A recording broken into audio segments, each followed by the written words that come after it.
जो कहती है वो करती है, उसको अफसरों को और सरकार को मानना पड़ता। इस ताकत का राज और एक बुलंद हौसलों की कहानी क्या है?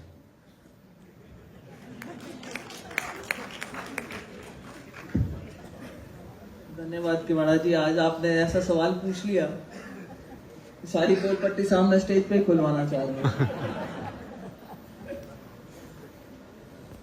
पहले तो आप बधाई के पात्र हैं कि आपने कितने अच्छे कार्यक्रम का आयोजन किया, और वास्तव में ये बात सही है कि आज मेरा यहाँ पे आना इस कार्यक्रम की वजह से ही हुआ है, क्योंकि मेरी दिल्ली चुनाव में ड्यूटी लगी हुई है। मैंने आपसे भी मैसेज करवाया था कि शायद मेरा आना संभव ना हो पाए, तो उन्होंने बोला हमने प्रोग्राम रखा है, और आप में से कई लोगों के चेहरों से मैं परिचित हूँ, कई लोगों के नामों से मैं परिचित हूँ।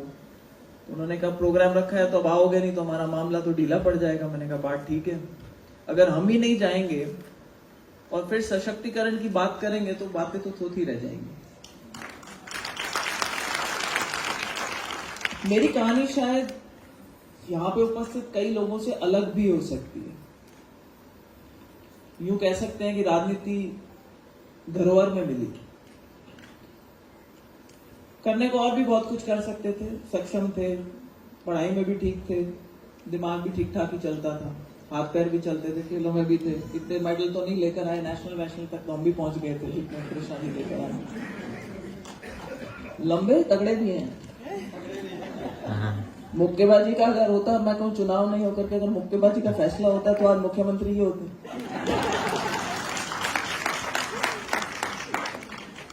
देखिए, मेरा ये मानना है कि हमारा समाज, मैं तो ये, आपने राजनीति से जुड़ा हुआ एक प्रश्न करा है, तो मैं ये कह सकती हूँ कि मेरी परवरिश वास्तव में स्वर्गीय नाथूराम जी मिर्धा के साथ में दिल्ली में जब वो सांसद थे, तो मेरा जन्म भी उसी घर में हुआ था और मेरी परवरिश भी वहीं पे हुई थी। तो हमने बचपन से राजनीतिक माहौल देख रखा था घर में।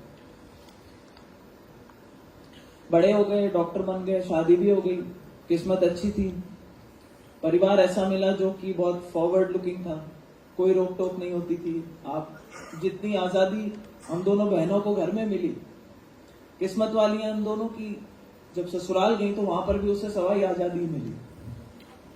और उसका एक उदाहरण मैं बताना चाहूंगी कि जब मैं शादी नई हुई और गई, तो मैं एक दिन शाम को बैठ के मेरे ससुर जी से हम बातचीत कर रहे थे,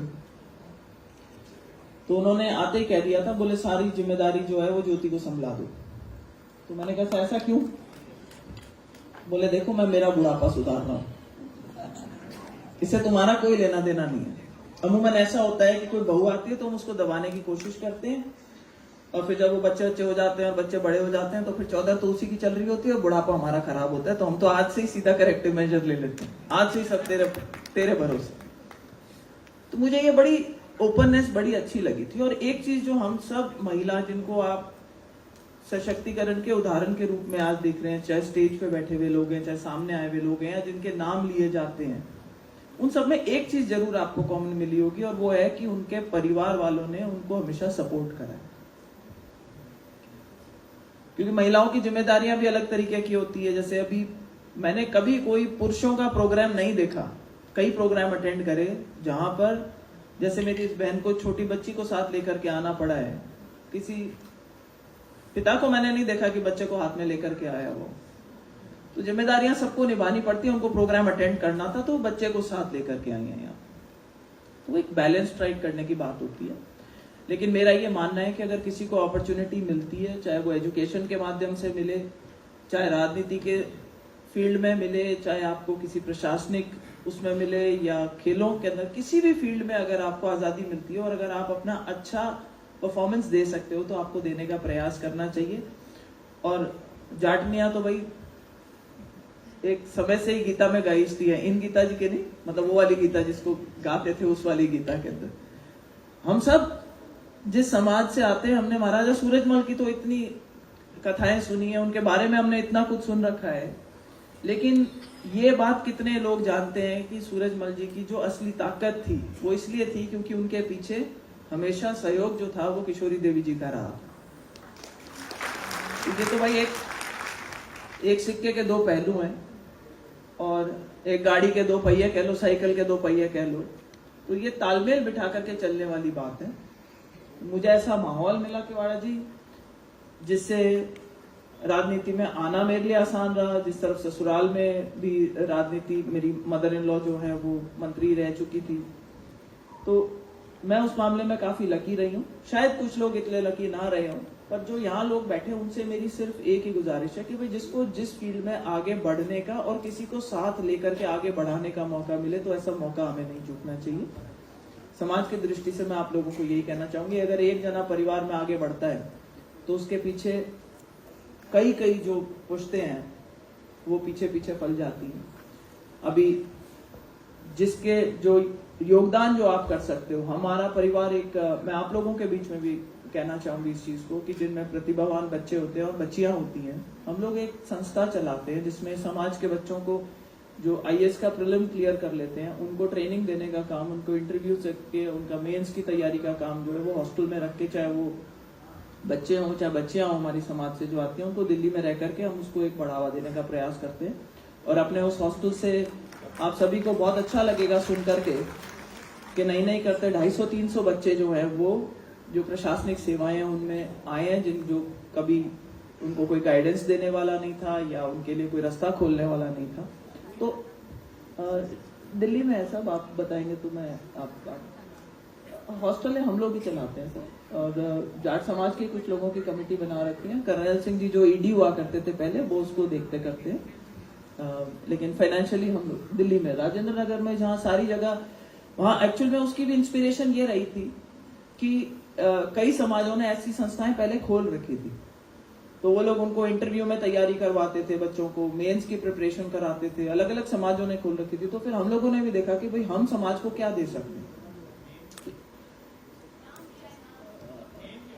नाम तो आप उसको जाट संस्था ही कह लो, ऐसे JY के सही कह रहे हो, पर हाँ बट उसका कोई वैसे मीनिंग नहीं है, बट वो जाटों की संस्था है बेसिकली। अगर कोई जानना चाहेंगे तो मैं जी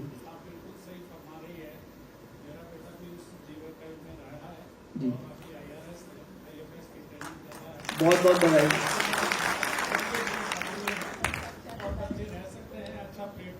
हाँ जी, और अभी भी वहाँ पे 70-80 बच्चियों के रहने की व्यवस्था है। अगर उससे ज्यादा की व्यवस्था होगी तो भी परिवार ने कह रखा भाई हमारे में जितना सामर्थ्य है, हम आप लोग प्रतिभाएं लेकर के आओ, हम उनको आगे बढ़ाने के लिए तैयार हैं। तो ये इस तरीके की एक शुरुआत हम कर सकते हैं, जैसे हमने करी, कोई छोटी शुरुआत कर सकता है तो उसको भी करनी चाहिए। और ये शायद समाज को वापस लौटाने का हम लोगों का तरीका होना चाहिए कि हम अपने इंटरेस्ट की एक फील्ड ढूंढ लें, या हम हमारे इकोनॉमिक स्टेटस के हिसाब से या हमारे राजनीतिक स्टेटस के हिसाब से, या जिस भी रूप में अगर आप एक जने के लिए भी करेंगे, कोई कहेगा भाई इससे कोई दुनिया तो नहीं बदल जाएगी, पर शायद उस एक इंसान की दुनिया बदल सकती है जिसको सहारा आप लोग देंगे। यही सोच रख करके हम लोगों ने कार्यक्रम शुरू किया था, इसको आगे बढ़ाने का भी प्रयास करेंगे। और एक बार पुनः आप सबको मैं सिर्फ यही कहूंगी, एजुकेशन का बहुत बड़ा रोल होता है।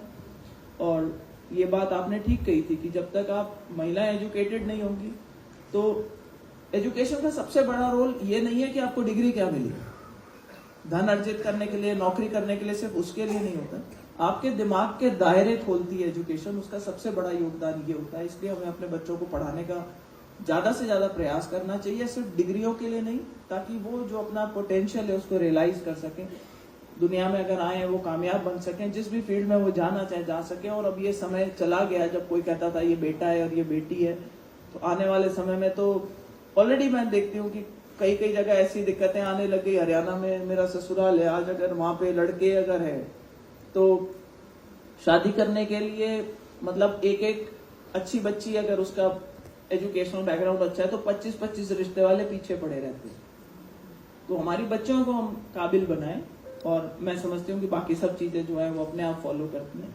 घर की माँ अगर पढ़ी लिखी होती है तो बच्चे भी अच्छे होंगे, परिवार भी ढंग से चलेगा, सास ससुर की सेवा भी कर पाएगी, हेल्थ का भी ध्यान रह पाएगा। तो वो अगर एक गुरु मंत्र है तो वो ये है कि भाई माँ को पढ़ा लो, बाकी सब चीजें ज्यादातर वो कहते हैं ना कि दिल फॉल इन प्लेस, वो वाली बात है। आप सबसे यहाँ मिलने का मौका मिला, एक बार पुनः आपका बहुत बहुत धन्यवाद करती हूँ। हमारे बीच में कृष्णा जी भी आई हैं और इनका स्वागत वगैरह करवाओ। बिल्कुल, पहला डिस्कशन के साथ स्वागत होगा, हमारा तो हो गया। हाँ, मुझे बड़ी खुशी होती है इनको जब भी देख करके, क्योंकि इन्होंने अपने दम पे अचीव करा है जो इन्होंने अचीव कर रखा है। इसलिए इन सभी लोगों का हमारे जाट महासभा के अध्यक्ष भी आप लोगों के बीच में है, तो देखिए ये भी जो सुन रहे हैं ये सब जाकर के अपने जो भाईबंद है उन सबको जाकर के समझाएंगे कि महिलाओं ने ये मैसेज देकर के भिजवाया, तुम सुधर जाओ। राजा राम जी आपसे विशेष गुजारिश है। थैंक यू मैम, बहुत सुंदर।